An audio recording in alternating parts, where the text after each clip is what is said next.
Join చేపల కుటుంబీకులందరికీ, అంతేకాదు ఈ వీడియో చూస్తున్న వీక్షకులందరికీ ప్రభువైన యేసుక్రీస్తు నామములో శుభాకాంక్షలు తెలియజేస్తున్నాను.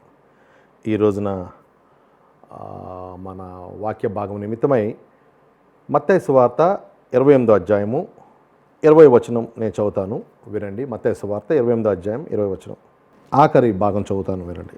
ఇదిగో నేను యుగ సమాప్తి వరకు సదాకాలం మీతో కూడా ఉన్నానని వారితో చెప్పాను. చిన్న ప్రార్థన చేసుకుందాం. ప్రియ పరలోక తండ్రి, నీకు వందనాలు చెల్లించుకుంటున్నాం. పరిశుద్ధాత్మడా, యేసుక్రీస్తు నామములో నీకు ఆహ్వానం పలుకుతున్నాం. నీ సేవకుని సిలువ చాటు మరుగు చేయండి, ప్రేరణ కలగజేయండి, మాట కలగజేయండి, మాట మీద అభిషేకాన్ని ఉంచండి, మహిమతో వాడుకోండి. దృష్టి నా పదకు ప్రతి క్రియని యస్నాలు ఎంపేస్తున్నాం. పరలోక సంబంధం ప్రతి ఆశీర్వాదం ప్రభావ బిడ్డ మీరు ఇచ్చేయండి. వింటున్న బిడ్డలందరి మీద ప్రభా నీ ఆత్మను కుమ్మరించండి, నీ దేవుని కుమ్మరించండి. నేను గ్రహించుటకు ప్రభా, నిన్ను ఎరుగుటకు కృప చేయమని అడగచ్చు. దుష్టుడైన నా పదకు ప్రతి క్రియని యస్నాలు చేస్తాను. నాయనా, నీ యందు విశ్వాసంతో నేను బోధించున్నాను. నన్ను సిగ్గుపడినవని ప్రభా ఆశిస్తూ నీకే మహిమాస్తులుగా అంతా ప్రభావం చేర్చుకుంటాను. యేసునామపేట ఈ ప్రార్థన విన్నపం అడుగుచున్నాం మా తండ్రి, ఆమేన్. ప్రియమైన దేవుని బిడ్డలారా, యేసు ప్రభు వారు ఆఖరిగా వెళ్తూ చెప్పిన ఈ గొప్ప సంగతులు, ఒక గొప్ప సంగతి మీ ముందు పెట్టాలని ఆశపడుతున్నాను. అదేంటంటే, ఇదిగో నేను యుగ సమాప్తి వరకు సదాకాలము మీతో కూడా ఉన్నానని వారితో చెప్పాను. యేసు ప్రభు వారు గనక మాటిచ్చి ఉంటే, అంటే ఎవరైతే దేవుడి బిడ్డలుగా మారారో, ఎవరైతే యేసు ప్రభు సువార్తను నమ్మి విశ్వసించి ఆయన బిడ్డలుగా మారారో, వారికి దేవుడిచ్చే వాగ్దానం ఏంటంటే, యుగ సమాప్తి వరకు సదాకాలము మీతో కూడా ఉంటాను. సదాకాలం అంటే మన లాంగ్వేజ్లో చెప్పాలంటే 24/7. ఒక్క క్షణం కూడా మనం విడిచిపెట్టాం, ఒక్క క్షణం కూడా విడిచిపెట్టాం.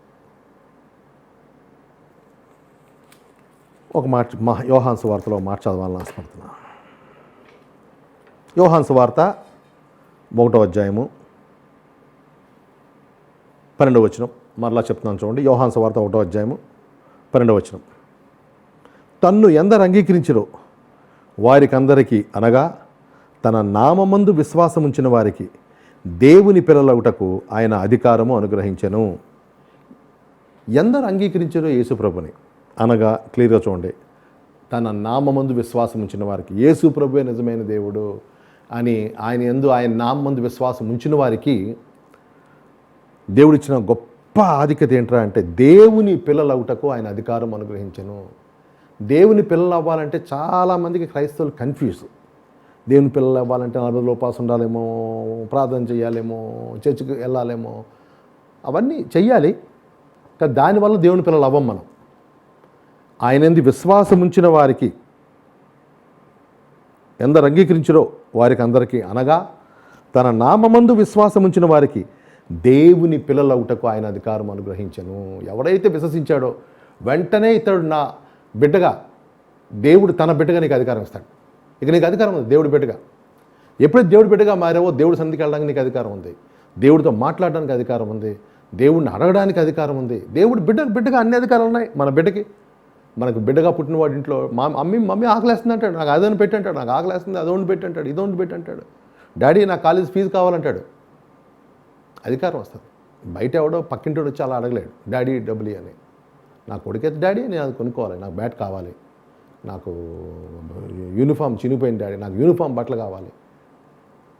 కొడుకు ఎంత స్వతంత్రం ఉంటుందో, ఎప్పుడైతే యేసుక్రీస్తు నామందు విశ్వాసం ఉంచావో నీవు దేవుడి బిడ్డగా మారిపోయావు. గ్రహించు. దానికి దేవుడి బిడ్డగా మారడానికి 40 రోజులు ఉపవాసం ఉండాల్సిన పనిలే, 1 సంవత్సరం పాటు పాపాలు ఒప్పుకోవాల్సిన పని లేదు. యేసుక్రీస్తు ఏం చేశాడో శిలువ మీద, సువార్తను విశ్వసిస్తే దేవుడి బిడ్డగా మారిపోతాం. ఎందరైతే సువార్తను అంగీకరించారో అందరూ దేవుని బిడ్డలే. వారికి దేవుడిచ్చిన గొప్ప వాగ్దానం ఏంటంటే, ఇదిగో నేను యుగ సమాప్తి వరకు సదాకాలం మీతో కూడా ఉంటాను. చాలా గొప్ప వాగ్దానం అది, చాలా చాలా గొప్ప వాగ్దానం. ఎప్పుడైతే యేసు ప్రభువుని అంగీకరించామో అంత ఉంటాడు ఆయన. విచిత్రం. ఇక్కడ గమనించండి, కండిషన్ ఏం పెట్టలేదు దేవుడు. మీరు ఎక్కువ ప్రార్థన చేసుకుంటే ఉంటాను, తక్కువ ప్రార్థన చేసుకుంటే ఉండను. మీరు ఉపవాసం చేస్తేనే ఉంటాను, ఉపవాసం చేయకపోతే ఉండను. మీరు తెల్లబట్టలు వేసుకుంటేనే ఉంటాను, తెల్లబట్టలు వేసుకోకపోతే ఉండను. మీరు పెళ్ళిళ్ళు చేసుకుంటేనే, పెళ్ళిళ్ళు చేసుకోకపోతే ఉంటాను, పెళ్ళిళ్ళు చేసుకోకపోతే ఉండను. ఏం చెప్పలే. కండిషన్ లేదు. దేవుడి కండిషన్లో ఒకటే, ఆయన మీద విశ్వాసం ఉంచడం. ఎవరైతే విశ్వాసం ఉంచుతారో వారు ఆయన బిడ్డలు. ఎప్పుడైతే వారి బిడ్డలో సదాకాలం మనతో ఉంటాడు. ఇక సదాకాలం యేసు ప్రభు సదాకాలం మనతో ఉంటాడు పరిశుద్ధాత్మ రూపంలో. నా పిల్లలు చిన్నప్పుడు ఒకడికి 5 సంవత్సరాలు, ఒకడికి 6 సంవత్సరాలు, ఒకడికి 8 సంవత్సరాలు. బీచ్కి మేము విశాఖపట్నంలో ఉంటాం కాబట్టి విశాఖపట్నంలో బీచ్ ఉంది, సముద్ర ఒడ్డు. ఆదివారం సాయంకాలం పిల్లల్ని తీసుకొని అక్కడికి వెళ్ళాను. లక్షలాది మంది జనం ఉన్నారు ఆ రోజున. మరి ఎందుకున్నారో నాకు ఐడియా లేదు. క్రిక్కిరిసిపోయినారు జనం. నా పిల్లలిద్దరు తప్పిపోయారు. నా కళ్ళ ముందు ఆడుకుంటూ తప్పిపోయారు. నేను నా భార్య మాట్లాడుకుంటున్నాం. తప్పిపోగానే వెతికాం. ఇంకా ఒక గంట వెతికాం, కనపడలేదు. ఇంక వెతికాం, కనపడలేదని నేను మళ్ళీ వెళ్ళిపోయి కారు ఎక్కి ఇంటికి వెళ్ళలేను. నా బిడ్డల కోసం ఆ రాత్రంతా అక్కడే ఉంటాను. సంవత్సరం పొడుగున అక్కడే ఉంటాను. ఎందుకంటే నా బిడ్డలు ఎప్పుడైతే దేవుడి బిడ్డలుగా మారామో ఇంకా ఆయన విడిచిపెట్టవు. నువ్వు విడిచిపెడతావు ఆయన్ని, అది వేరు. పాపానికి లోబడి, శోధనకు లోబడి నువ్వు ఆయన విడిచిపెడతావు. ప్రజలకు భయపడియో నువ్వు విడిచిపెడతావు ఆయన్ని. విచిత్రంగా ఆయన మాత్రం నేను విడిచిపెట్టాడు. సదాకాలం భూమి ఆకాశాలు గతించిపోయినా ఆయన మాటల్లో అక్షరమైన పొల్లైనా గతించదు.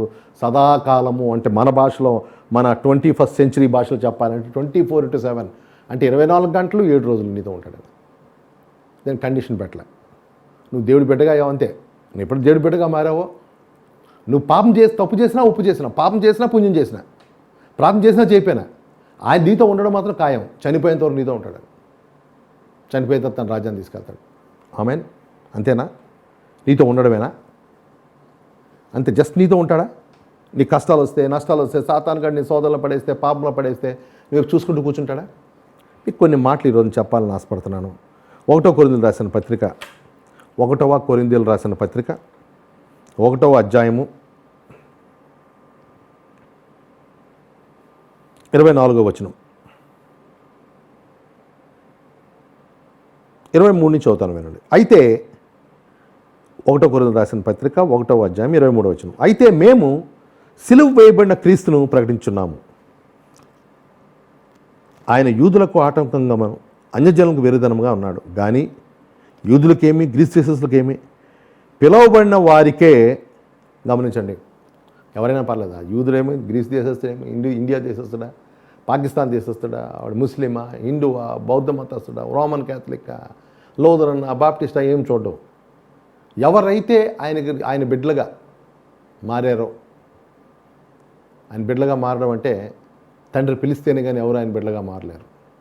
తండ్రి ఏర్పాటు చేస్తే తప్ప మనం ఆయన నమ్మలేం. మనం నమ్మేమంటే తండ్రి కార్యం, దేవుని యొక్క కార్యం అది. సో మనం పిలువబడ్డాం దేని బిడ్డలుగా ఉండడానికి. పిలువబడిన వారికే క్రీస్తు దేవుని శక్తియు జ్ఞానమై ఉన్నాడు.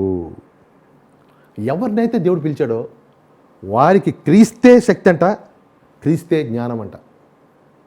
గమనించండి, క్రీస్తు మనకు శక్తిని ఇవ్వడం కాదు, క్రీస్తే మనకు శక్తియు జ్ఞానమై ఉన్నాడు. అంటే క్రీస్తే మన జ్ఞానము, క్రీస్తే మన శక్తి. యేసుప్రభు మనతో ఉండడమే కాదు, యేసుప్రభు శక్తి కూడా మనతో ఉంది.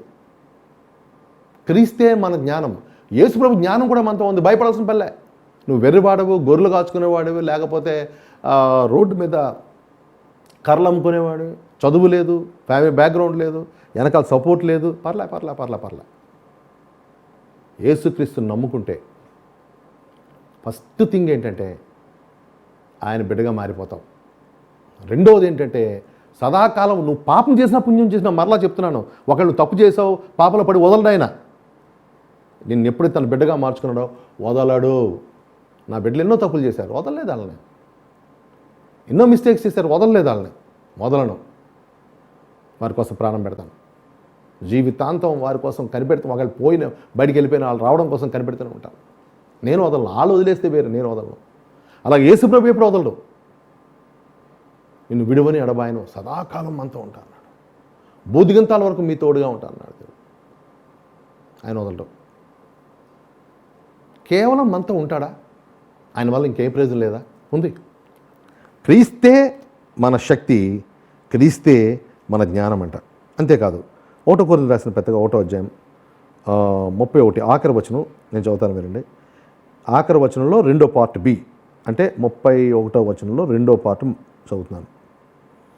దేవుని మూలముగా ఆయన మనకు జ్ఞానమును, నీతిని, పరిశుద్ధతయు, విమోచన 3, 4 ఇక్కడ. దేవుని మూలముగా ఆయన అంటే క్రీస్తు మనకు, అంటే నమ్మిన మనకు జ్ఞానము, నీతి, పరిశుద్ధత, విమోచన 4 విషయాలు గమనించండి.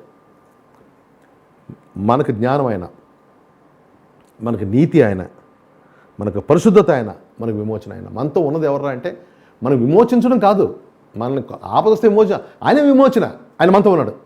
విమోచన మనతో ఎప్పుడు రెడీ ఉంటుంది. నీతి మనతో ఎప్పుడు రెడీ ఉంటుంది. ఆయన మన నీతి, మన నీతి కాదు. మన నీతిని బట్టి ఎప్పటికీ నీతిమంతులు కాలేము, మన నీతిని కాదు. ఆయనే నీతి, ఆయనే మన నీతి. ఒరే ఏట్రా నువ్వు నీతిమంతుడువా? ఏది నీ నీతి అంటే నా పక్క ఉంది, యేసుక్రీస్తే నా నీతి. యేసులో చెప్పాడు నేనే నీ నీతి, ఆయనే నా నీతి, ఆయనే నా జ్ఞానము, ఆయనే నా విమోచన, ఆయనే నా పరిశుద్ధత. ఎన్ని గొప్ప మాటలు అంటే దీనికి అర్థం తెలిస్తే మన జీవితం ఏ మాత్రం డోకా లేకుండా ముందుకెళ్తుంది. ఆయనే మన జ్ఞానం. చాలా సందర్భాల్లో చాలాసార్లు ఇంటర్వ్యూలు ఇవ్వాల్సి వచ్చింది. ఒకసారి అమెరికాలో హఠాత్తుగా ఒక ఆమె వచ్చి ఈరోజు ఈరోజు సాయంకాలం నువ్వు టీవీలో ఇంటర్వ్యూ మాట్లాడాలి రా అంది. అందరూ చాలా గొప్ప ఆపర్చునిటీ, ఇంచుమించుగా ఒక కాలిఫోర్నియా మన షికాగో అంతా చూస్తారని ఆవిడ టీవీ కార్యక్రమం. నేను భయపడ్డాను, ఎందుకంటే ముందు అది ఇంగ్లీష్లో ఉంటుంది, తెలుగులో నాకున్న ఫ్లూయెన్సీ ఇంగ్లీష్లో లేదు, అదొక భయం. రెండో భయం ఏంటంటే వాళ్ళు అడిగిన ప్రశ్నలు ఒక్కసారి మనం చిన్న స్లిప్ అయినా చాలా రకాలుగా చెడుగా అపార్థం చేసుకుంటారు. భయపడ్డాను, ప్రార్థన చేస్తాను, ప్రభా వాళ్ళు ఏం అడుగుతారు, బైబిల్లో ఏం అడుగుతారు ప్రభా, నాకు జ్ఞానం లేదు. ప్రభా నాడు కరెక్టే, నీ జ్ఞానం లేదు, కానీ నేను నీతో ఉన్నాను, నువ్వు ఉన్నావు ప్రభా, మరి నేను ఎలా ఇంటర్వ్యూ చేయను చేశాను, నేనే నీ జ్ఞానం. ఇక్కడ ఈ మాట జ్ఞాపకం వచ్చింది. ఆయనే మనకు జ్ఞానం. భయపడాల్సిన పని వెళ్ళి కూర్చున్నా ఇంటర్వ్యూలో. ఆవిడ అడిగిన ప్రశ్నలకి అద్భుతమైన సమాధానం ఎలా వచ్చా నాకే తెలియదు. ఎప్పుడైతే నమ్మావు ప్రభా నువ్వే నా జ్ఞానం అని చెప్పావు, ఇగో నిన్ను ఆధారపడి వెళ్తున్నాను, జ్ఞానం నాకు ఇచ్చి నా నోట్లో ఆ జ్ఞానం పెట్టి, నా హృదయంలో జ్ఞానం పెట్టి, నా నోట్లో ఆ మాటలు పెట్టి, జ్ఞానం గల మాటలు పెట్టాల్సిన బాధ్యత నీదని చెప్పి ఆయన్ని పట్టుకొని ఎప్పుడైతే ఇంటర్వ్యూకి వెళ్ళానో గొప్ప సక్సెస్. ఎంత అప్రిషియేషన్ వచ్చిందంటే కొన్ని వేల మంది ఆమెకి ఈమెయిల్స్ రాయడం, రెస్పాన్స్ ఇవ్వడం, చాలా డౌట్స్ మాకు క్లారిఫై అయ్యింది. సోల్, స్పిరిట్, బాడీ మీద ఆవిడ, ప్రాణాత్మ దేహాల మీద ఆవిడ చాలా ప్రశ్నలు అడిగింది. నేను అక్కడి నుంచి అక్కడికి షికాగోలో ఏ పాస్ దగ్గరికి వెళ్ళినా నువ్వేనా సోల్, స్పిరిట్, బాడీ గురించి మాట్లాడింది, చూసానయ్యా టీవీలో, చాలా బాగుంది అని చాలా చాలా అప్రిషియేషన్. అసలు నిజాన్ని నేను వెళ్ళినప్పుడు చాలా భయపడుతూ వెళ్ళాను. ఎందుకంటే దేవుడు ఇచ్చి నాకు ఒకే నాకున్న ఆధారం. ఎంత పెద్దోడి దగ్గర మాట్లాడడానికి వెళ్ళినప్పుడు ఒకటి, ప్రభు విశ్వసిస్తున్నాను, నీవే నా జ్ఞానం అన్నావు, ఆయన నాతో ఉన్నాడు, జ్ఞానం నాతో ఉంది. నేను ఎక్కడికి వెళ్ళినా, పడుకున్నా, లేచినా, పరిగెట్టిన జ్ఞానం నాతో ఉంది. వినగల చెవులు నాకుంటే ఖచ్చితంగా ఆయన జ్ఞానం ఎప్పటికప్పుడు బోధిస్తున్నట్టు నాకే కాదు అందరికీ, దేవుడి బిడ్డగా మారిన ప్రతి ఒక్కడికి జ్ఞానమైన క్రీస్తు విడువలేదు, ఎడబారి, సదాకాలం పడుకున్నా లేచినా మనతో ఆ జ్ఞానం మనతో వస్తూనే ఉంది. అలాగా క్రీస్తు రూపంలో, క్రీస్తే మన జ్ఞానం, క్రీస్తు మనతో ఉంటా అన్నాడు. క్రీస్తు ఉండడం అంటే జ్ఞానం ఉందన్నాడు మనతో, క్రీస్తే మన జ్ఞానం. ఒక ఆమె పెళ్లి చేసుకొని అత్తగారంటే భయపడుతుంది. అన్నయ్య నేను ఎలా డీల్ చేయాలో తెలియదు, ఆ కుటుంబీకులు, నాకు పెద్ద కుటుంబం, అత్తగారు కొంచెం కోపిస్టంట, మరైనా వాళ్ళ మామగారు చాలా గర్విష్టంట, అన్న ఎలా డీల్ చేయాలో నాకు అర్థం అవ్వట్లేదు, భయం వేస్తుందన్న చెప్పాను. అమ్మ క్రీస్తే నీ జ్ఞానం. అక్కడికి వెళ్ళినప్పుడు నువ్వు యేసు నీ సొంత జ్ఞానం ఉపయోగించుకున్నా, యేసు ప్రభా ఇక నీవే నా జ్ఞానం అని నమ్మి వెళుచున్నాను చెప్పి ఆయన జ్ఞానం మీద ఆనుకొని వెళ్తే గెలుస్తామని చెప్పాను. సంవత్సరం తర్వాత ఫోన్ చేసింది, అన్నా యేసు ప్రభు అద్భుతమైన సహాయం చేశాడమ్మా, అందరి మనల్లో పొందగలుగుతున్నాను. నన్ను బ్లేమ్ చేయాలని, నా తప్పులు పట్టాలని ఇంట్లో చూసేవాళ్ళు కొందరు, నన్ను మెచ్చుకునేవాళ్ళు కొందరు, నన్ను ద్వేషించేవాళ్ళు కొందరు ఆ ఇంట్లో. తర్వాత 5 సంవత్సరాల తర్వాత కుటుంబం తాళం చేయాలి ఆవిడ చేతికి వచ్చాయి. ఆవిడ ఏం చెప్తే అది, ఆవిడ ఏ డ్రెస్ వేసుకోమంటే ఆ డ్రెస్, ఏ తినమంటే ఆ తిండి, సంతోషంగా. అన్న దేవుడు గొప్ప జ్ఞానం ఇస్తాడు. ఇంటర్వ్యూకి వెళ్తున్నావు భయపడద్దు, వెళ్తున్నప్పుడు భయపడద్దు, ఎవరిని ఫేస్ చేయాలంటే భయపడద్దు, ఎంత గొప్ప ఆఫీసర్ నన్ను ఫేస్ చేయాలంటే వాడిని ఎదుర్కోవాలంటే భయపడద్దు. ఫస్ట్ నువ్వు చెప్పాల్సింది అంటే ప్రభువా ఆయనే మనకు జ్ఞానము. ప్రభు నీవే నా జ్ఞానం, నా సహాయం చేయి. ఏ డిబేట్స్కి వెళ్ళినా, ఏ టీవీలకి వెళ్ళినా, ఎక్కడికి వెళ్ళినా నువ్వు చెప్పాల్సింది, ప్రభా నువ్వు సదాకాలం నాతో ఉన్నానన్నావు, నీవే నా జ్ఞానం అన్నావు. ఆయన ఉండడం అంటే జ్ఞానం మనతో ఉందన్నమాట. మనకు అవసరంలే, అవతల అడిగేది ఏంటో మనకు తెలియదు, కానీ జ్ఞానమైన క్రీస్తు మన చెవుల్లో ఊతాడు. దాన్ని చెప్పడమే మన పని.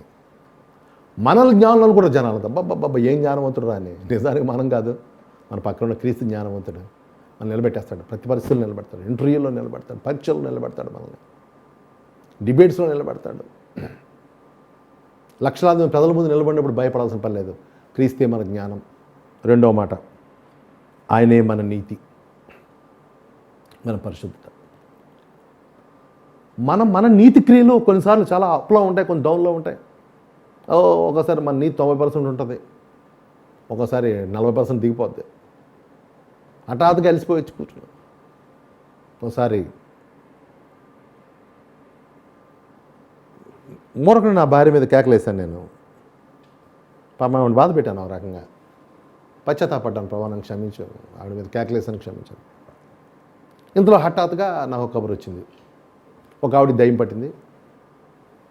దయ్యాన్ని వెళ్ళగొట్టగలను, దయ్యాన్ని చాలాసార్లు వెళ్ళగొట్టాను, కానీ ఆ టైంలో మాత్రం నా మనస్సాక్షి నన్ను విపరీతం గద్దించడం మొదలెట్టింది. ఏది నువ్వు నీతిమంతులు అనుకుంటున్నావా? అనవసరంగా భార్యను బాధించావు, నువ్వు నీతిమంతులను భార్యను బాధించావు, నువ్వు నీతిమంతులు అనుకుంటున్నావా? ఇప్పుడు నువ్వు చేసిన తప్పుడు పని, దయ్యం నీ మాట వింటుందా? తప్పావు, పరిశుద్ధత తప్పావు, నీతి తప్పావు. నా మనస్సాక్షి ఒకటే గోల. వెళ్తున్నాను కానీ బైబిల్ పెట్టుకున్నాను. వాళ్ళు చెప్పింది ఏంటంటే పెద్ద పెద్ద పేర్లు చెప్పారు. ఏసన్ గారి పట్టుకెళ్ళాను తగ్గలేదండి, అక్కడ పట్టుకెళ్ళాను తగ్గలేదండి, ఇక్కడ పట్టుకెళ్ళాను తగ్గలేదండి. అవి హిందూ, దయ్యం పట్టింది.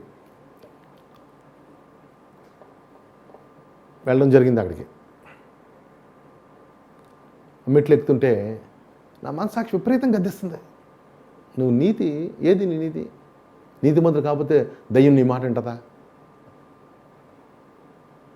అంతకుముందు రోజే నేను పడుకున్నాను, అలసిపోయి వచ్చి పడుకున్నాను. ఎవరో మంచి ఫ్రెండ్ ఫోన్ చేశాడు. లేచే పరిస్థితి లేదు నాకు, మెలుగుగా ఉన్నాను. నా భార్యకి ఏం చెప్పాను? పడుకున్నాను చెప్పు అని చెప్పాను. మెలుగుగా ఉన్నాను నేను. అది అబద్ధం, అది ఖచ్చితంగా అబద్ధమే. ఇవన్నీ సాధారణ జ్ఞాపం చేస్తున్నాడు. ఇప్పుడు దయ్యం ఎలా వెళ్తుంది బయటికి? మీకు మాట చెప్పాలని ఆశపడుతున్నాను. తప్పు చేసినప్పుడు నువ్వు పశ్చాత్తాపడాలి. పశ్చాత్తాపడం, ప్రభు క్షమించు, నాకు ఓపిక లేదు, లేచి మాట్లాడే ఓపిక లేదు, ప్రభు నన్ను క్షమించు. పశ్చాత్తాపడాలి. తప్పు చేసినప్పుడు ఖచ్చితంగా పశ్చాత్తాపడాలి, వేరే సంగతి. కానీ పరిశుద్ధాత్మ దేవుడు నీతో, పరిశుద్ధాత్మ దేవుడు తెలుసు. నిన్నటి పాపం, ఈరోజు పాపం, రేపటి పాపం, ప్రతి పాపం యేసు రక్తం కడిగిందని ఆయన తెలుసు, నీకు తెలియని ఆయన తెలుసు. ఈ సత్యం నీ మైండ్లో ఎప్పుడు ఉండాలి. నువ్వు ప్రతిరోజు ప్రతి అడుగులో కూడా యేసు ప్రభు నీ యొక్క ప్రతి పాపాన్ని కడిగాడనే అంటే పాపం చేయమని నేను ప్రేరేపించట్లే. ఒకవేళ పాపం జరిగితే డోంట్ వరీ, నో కండమ్నేషన్. నువ్వు గిల్టీ కాన్షియస్లో నువ్వు వెళ్ళాల్సిన పని. యేసు ప్రభు రక్తం కడిగి, యేసు ప్రభు సాక్షాత్తుగా దేవుడు కిందకు వచ్చి మానవ శరీరం ధరించి నీ ప్రతి పాపం కడగడానికి మానవ శరీరం ధరించి శరీరం మీద ఎంతో శిక్ష, ఆ ఉగ్రతను భరించాడు. చిన్న విషయం కాదు అది. నీ పాపాలు క్షమించబడడం చిన్న విషయం కాదు, చాలా పెద్ద విషయం అది. అది నువ్వు ఎప్పుడు మైండ్లో పెట్టుకోవాలి. చూశాను, ఆయనే మన నీతి. దేవుడు మాట్లాడాడు, ఒరే ఓకే, నిన్న భార్య మీద, ఈరోజు భార్య మీద కేకలేయలేదు, నిన్న అబద్ధం చెప్పలేదు, సో నీ నీతి సరిపోద్దా దయ్యాన్ని నిలగొట్టడానికి? ఏం చేయలేదు, పాపమే చేయలేదు. నీ నీతి సరిపోద్దా? నీ పరిశుద్ధత సరిపోద్దా? క్లియర్గా ఉంది దేవుడి వాక్యంలో. మన నీతికి లేని దృష్టికి మురికి గుడ్డలు. యోహాను పత్రిక 1వ అధ్యాయంలో ఏముందంటే, ఎవడైనా పాపం చేయలేదని చెప్తే వాడు అబద్ధికుడు. మన క్రియలు సరిపోవు. ఉపవాసం ఉన్నావు, వివాహం చేసుకోకుండా ఉన్నావు, తెల్లబట్టలు వేసుకొని ఉన్నావు, వస్తువులు తీసేసావు, మేకప్లు లేకుండా చేసావు, నీ నీతి సరిపోదు. స్టిల్ నీ నీతికి మురికి గుడ్డలే. యేసుప్రభు చేసింది, ఆయన బిడ్డగా మారినప్పుడు ఆయన చేసింది ఏంటి తెలుసా మీకు? ఏ పాపం ఎరుగని మనము దేవుని తగినట్లు మన కొరకు ఆయన పాపం ఆయను, అంటే మన స్థానం ఆయన తీసుకొని మన పాపాన్ని ఆయన మోసాడు, ఆయన నీతిని మనకి ఇచ్చాడు. ఇప్పుడు యేసుక్రీస్తు నీతి మన మీద ఉంది, ఆయనే మన నీతి. మన నీతి మొదలడానికి కారణం ఏంటంటే యేసు మనతో ఉండడం. యేసు ప్రభు నీతి మన మీద ఉండడం. అంతేకాని మన నీతి క్రియలు బట్టి మన నీతి మంత్రులు ఎప్పటికీ కాలేము. గుర్తించండి, యేసుప్రభు మనతో ఉన్నాడు కాబట్టి మన నీతిమంతులం. విచిత్రం ఏంటంటే యేసుప్రభు సదాకాలం ఉంటాడు కాబట్టి సదాకాలం నీతిమంతులం మనం. అందుకు ఇక్కడ వాక్యం ఏంటంటే ఆయనే మన నీతి, మన నీతి, మన సొంత నీతి, మన సొంత నీతి, ఆయనే మన నీతి. నేను వెళ్తున్నప్పుడు ప్రభు అవును ప్రభు మర్చిపోయాను, నేను నా నీతి మీద ఆధారపడాను, నా నీతిని కొంచెం అటు ఇటు అయింది ప్రభు. కానీ ఒకవేళ ఈరోజు నేను మా ఆవిడ మీద కేక లేకుండా నేను చిన్న అబద్ధం చెప్పకుండా ఉన్నా సరే నా నీతి సరిపోదు, దయ్యాన్ని నిలగొట్టడానికి సరిపోదు. నీ నీతితోనే నేను ఆ పని చెయ్యాలి. అందుకు యేసుప్రభు ఆయనే మన నీతి, అది గ్రహించాలి. ఆయనే మన నీతి. ఆయన నీతి ఎప్పుడు మనతో ఉంటుంది. ఆయన కనుక తప్పిపోయా నీతి కూడా వెళ్ళిపోద్ది మన మించి. మన నీతిమంతులు కావు. ఎప్పుడైతే ఆయన మనతో ఉన్నాడో ఎప్పుడు మన నీతిమంతులమే. అదృష్టం ఏంటంటే సదాకాలం, ఇప్పుడు కాదు, చనిపోయిన తర్వాత ఆయన రాజ్యాన్ని తీసుకెళ్తాడు. యుగములు సదాకాలం ఆయనతో కూడా ఉంటాం. సదాకాలం నీతిమంతులం. మన నీతి ఆయన ఉండడం వల్ల వచ్చింది, మన క్రియల వల్ల వచ్చిన నీతి కాదు అది. సో భయం ఏంటి? ఆయన విడిపడి అడవాలని అన్నాడు. వెళ్ళాను, అప్పటికి వెళ్ళాను. ఎప్పుడైతే అది జ్ఞాపకం వచ్చిందో ధైర్యం వచ్చింది నాకు. ప్రభా నువ్వే నానైతే నా నీతికీలు బట్టి ఈరోజు నా నీతికీలు 90% ఉంటే మరుసటి రోజు నాకు 40% వెళ్ళిపోతే మళ్ళీ 60% నా నీతి అప్ డౌన్ అవుతుంటుంది. కానీ అసలు నా నీతిని బట్టి నేను నీతిమంతులు అవ్వలే. యేసు ప్రభు నా పాప నువ్వు తీసుకొని నీ నీతిని బట్టి నన్ను నీతిమంతులు చేశావు కాబట్టి నేను నీతిమంతులు. కాబట్టి ఈ నీతి అప్పుడు యేసు ప్రభు నీతి ఎక్కువ తక్కువ ఉండదు, సమానం 100% ఉంటుంది. ఎప్పుడు అదే 100% ఉంటుంది. నేను ఎంత అప్పులు చేసినా ఆయన నీతి మాత్రం, ఆయన నా మీద పెట్టి నీతి మాత్రం ఎప్పటికీ మారదు. ఇచ్చి గ్రహించి పరిగెట్టాను, బయట లోపలికి వెళ్ళాను. యేసునామములో దయ్యం అప్పమ్మని ఆజ్ఞాపిస్తున్నాను. చాలా పెద్ద పెద్ద పేర్లు చెప్పారు వాళ్ళు, చాలా పెద్ద పేర్లు, పెద్ద పెద్ద సేవకుల పేర్లు చెప్పారు. అక్కడ పట్టుకెళ్ళాం, ఇక్కడ పట్టుకెళ్ళాం. నేను వెళ్ళి యేసుక్రీస్తు నామములో గట్టి కేకలు కూడా పెద్ద గట్టిగా కూడా అనలేదు, యేసు నామములో పొమ్మని ఆజ్ఞాపిస్తున్నాను చెప్పగానే పడిపోయింది ఆవిడ. ఆ నెక్స్ట్ వీక్ మొత్తం ఆ కుటుంబీకులందరూ వచ్చి సంఘంలో సాక్ష్యం చెప్పారు. అయ్యా ఈ దయ్యం మమ్మల్ని ఎంతో బాధ పెట్టింది, వీడి చాలా ఖర్చులు పెట్టాం, చాలామందిని పట్టుకెళ్ళాం, చెరవ బాగుపడింది. మీకు చెప్తున్నాను, ఆయనే మన నీతి, మన పరిశుద్ధత, మన విమోచన, డెలివరెన్స్, అన్నిటి నుంచి కాపాడడం ఆయనే. ఆయన విమోచించడం కాదు, విమోచనే మనతో ఉంది ఎప్పుడు. ఆయనే విమోచన అంటే యేసు ప్రభువే విమోచన, యేసు ప్రభువే డెలివరెన్స్ అయితే ఆయనే విమోచన అయితే ఆయన మనతో ఉన్నట్టు అర్థం ఏంటంటే మనతో విమోచన సదాకాలం, మనతో విమోచన రెడీగా ఉంది. ఏదొచ్చినా విమోచన రెడీగా ఉంది. ఒకసారి అమెరికా వెళ్ళినప్పుడు ఒక ఆయన నాకు గిటార్, మంచి కస్టమైడ్ గిటార్, ఒక 2 లక్షలు ఖరీదు చేసేది, అదే మన భాషలో చెప్పాలంటే ఒక 2-3 లక్షలు ఖరీదు చేసేది గిటార్. అలాంటి గిటార్ నాకు గిఫ్ట్గా ఇచ్చాడు. నేను గిటారిస్ట్ని.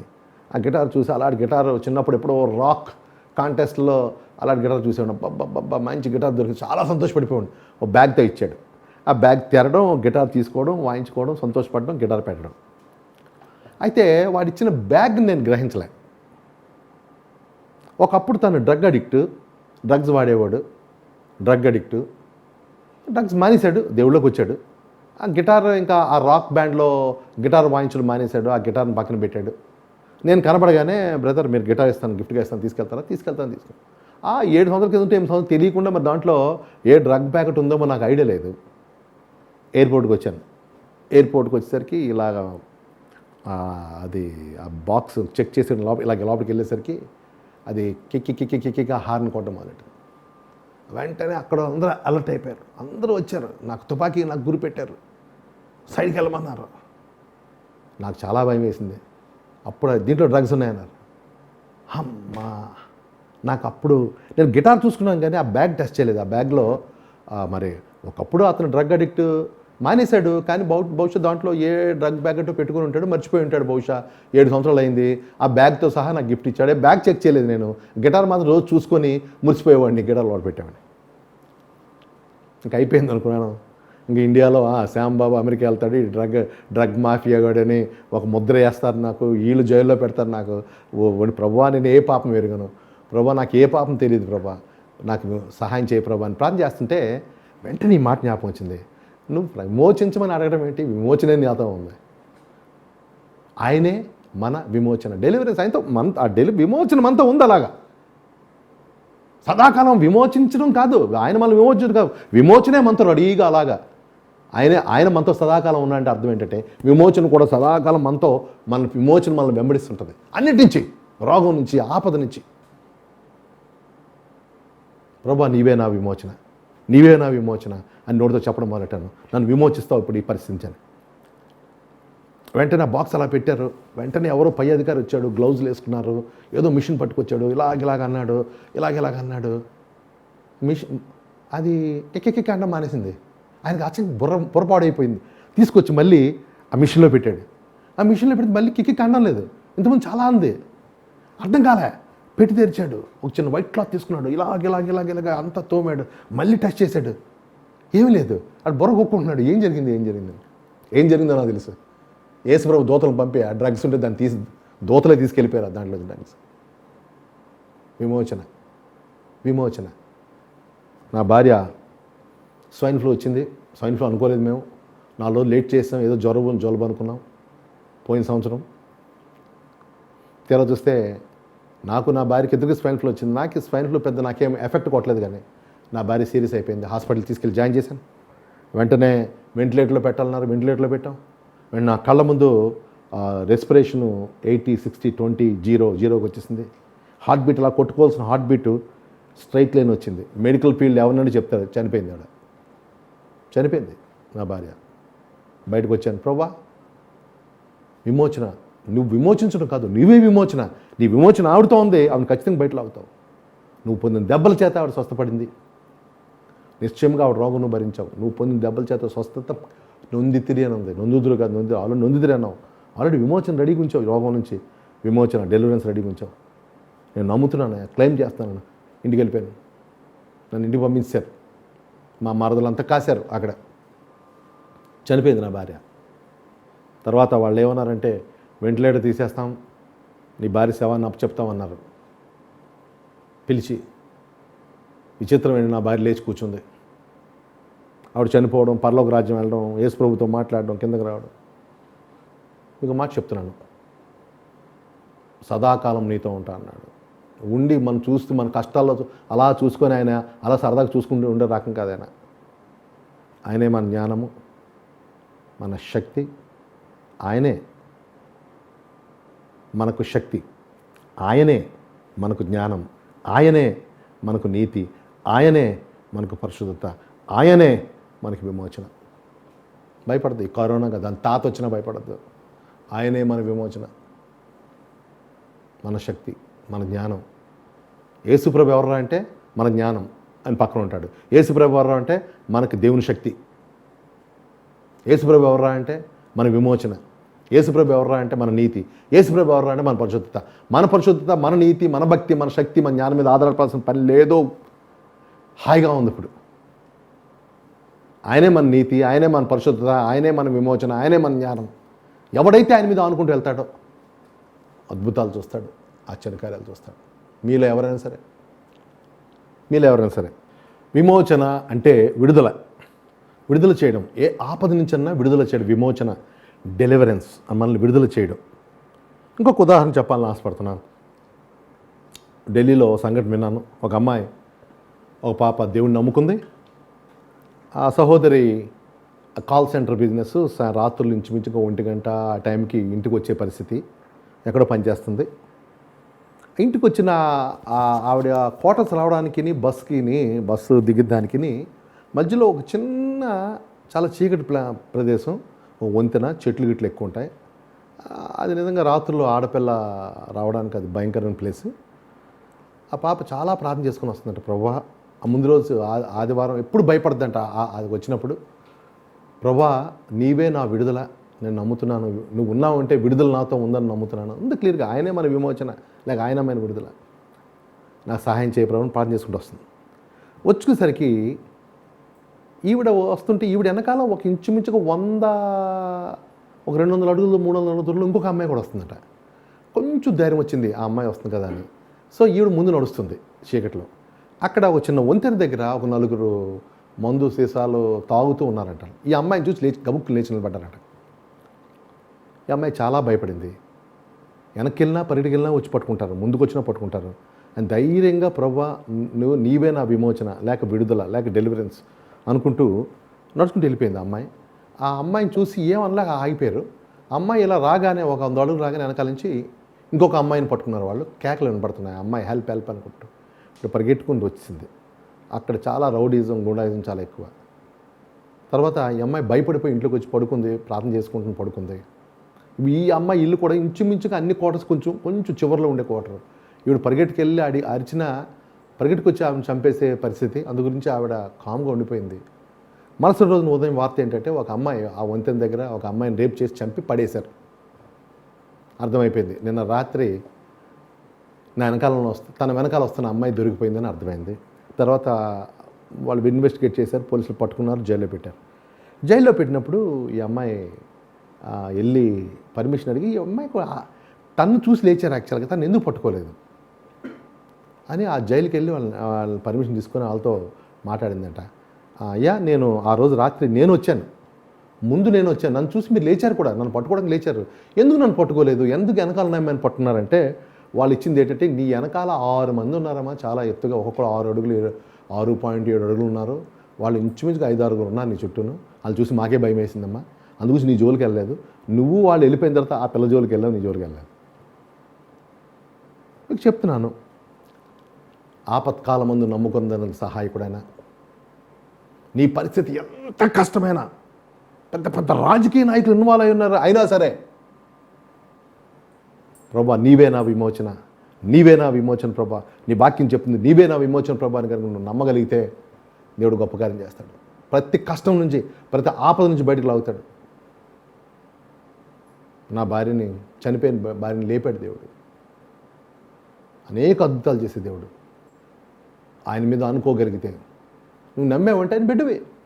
ఎప్పుడైతే యేసునందు విశ్వాసం ఉంచావో నువ్వు ఆయన బిడ్డగా మారడానికి కళ్ళ కనాల్సిన పని లేదు, దర్శనాలు చూడాల్సిన పనిలే. ఆయన అందు విశ్వాసం ఉంచితే, ఆయన సువార్త అందు విశ్వాసం ఉంచితే దేవుడు బిడ్డగా మారిపోతావు నువ్వు. ఎప్పుడైతే దేవుడు బిడ్డగా మారావో సదాకాలం నీతో ఉంటాడు ఆయన. నేను విడిచిపెట్టాడు, ప్రతి పరిస్థితుల్లో నీ తోడుగా ఉంటాడు. ఎవరైనా ఆపదల్లో ఉంటాయి, ఆపదకరమైన పరిస్థితులు, ఈ పరిస్థితి నుంచి మమ్మల్ని ఎవరు తప్పించలేరు అన్న ప్రాబ్లంలో ఉంటాయి. భయపడద్దు, దేవుడు నీతో మాట్లాడుతున్నాడు, దేవుడు గొప్ప కార్యం చేస్తాడు. నమ్ము, ఈ మాట చెప్పు, ప్రభా, యేసు ప్రభా నీవే నా విమోచన అని చెప్పు. 10 సార్లు చెప్పు, 100 సార్లు చెప్పు నోటితో, ప్రభా నీవే నా విమోచన.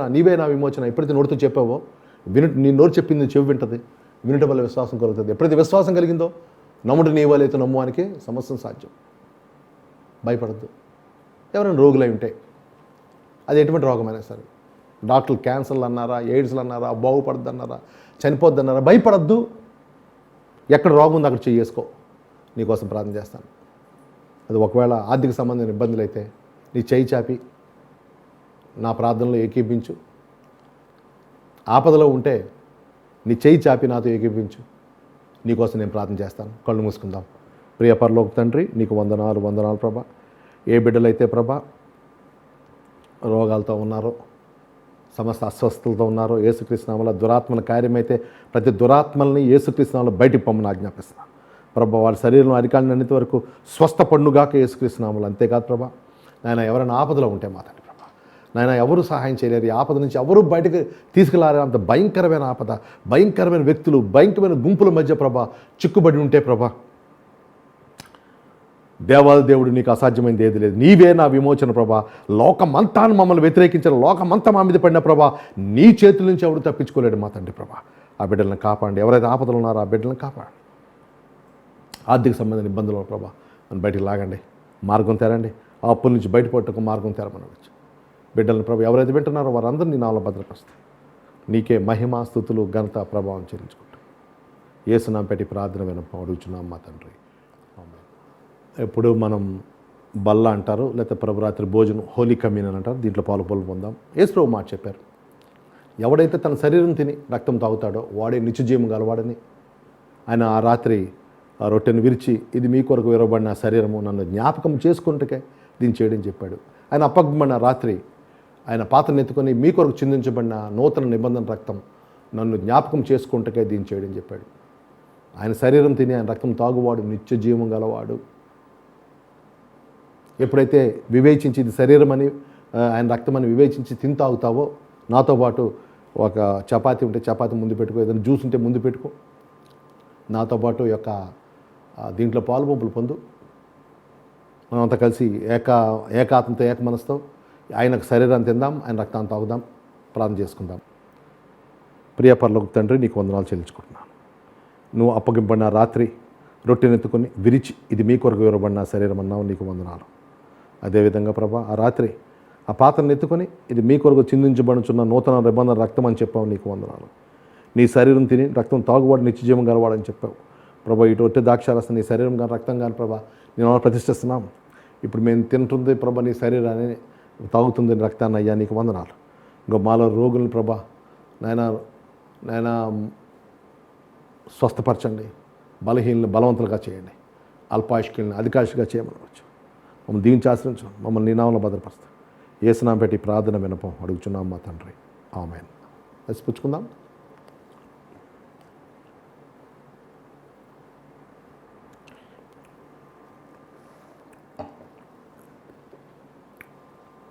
ఆఖరి ప్రార్థన ఆశీర్వాదంతో ముగించుకుందాం. కళ్ళు మూసుకుందాం. ప్రియ పరలోక తండ్రి, నీకు స్తోత్రం చెల్లించుకుంటున్నాం. నేను ఈ వాక్యం విన్న బిడ్డలందరినీ నీ నామంలో భద్రపరుస్తున్నాం. నేను నీ వాక్యాన్ని బిడ్డలందరిలో ప్రభా భద్రపరుస్తున్నాం. దుష్టుడి నాపాదకు ప్రతి క్రియని యేసునామములో ఏం చేస్తున్నాం. నేను బిడ్డల యొక్క ప్రాణాత్మ దేహాలు, ఫైనాన్స్, ఆరోగ్యం, కుటుంబ సంబంధ బాంధవ్యాలు, ఆత్మీయస్థితి, విద్య, ఉద్యోగం, వ్యాపారం, పరిచర్య సమస్తని నామములో భద్రపరుస్తున్నాం. నేను మమ్ములను, మా కుటుంబాలని, మాకు కలిగిన వాటిని నీ నామములో భద్రపరుస్తున్నాం. రక్తాన్ని ప్రోక్షిస్తున్నాం. నేను ఫలించి అభివృద్ధి పొంది విస్తరించి భూమి నుంచి లోపరుచుకునేలాగా మమ్ములను ప్రభు మా కుటుంబాలని నీ నామములో భద్రపరుస్తాం. నీకే మహిమాసులు గంతా ప్రభావం చేయించుకుంటాం. ప్రభు వాళ్ళందరినీ మహిమాద్యం బలమైన యోధులుగా వాడుకోమని అడుగుచు యేసుక్రీస్తు నామములో ఈ ప్రార్థన విన్నపం అడుగుచున్నాం మా తండ్రి. ఆమేన్. ఆమేన్. తండ్రి అయిన దేవుని ప్రేమ, ప్రభు యేసుక్రీస్తు కృప, పరిశుద్ధాత్మ దేవుని శక్తి సహవాసం కాపుదల మనకు మన కుటుంబాలకి సదా తోడైండుగాక. ఆమేన్. ఆమేన్. మరలా వచ్చే వారం కలుసుకుందాం. అంతవరకు సెలవు. ఆమేన్.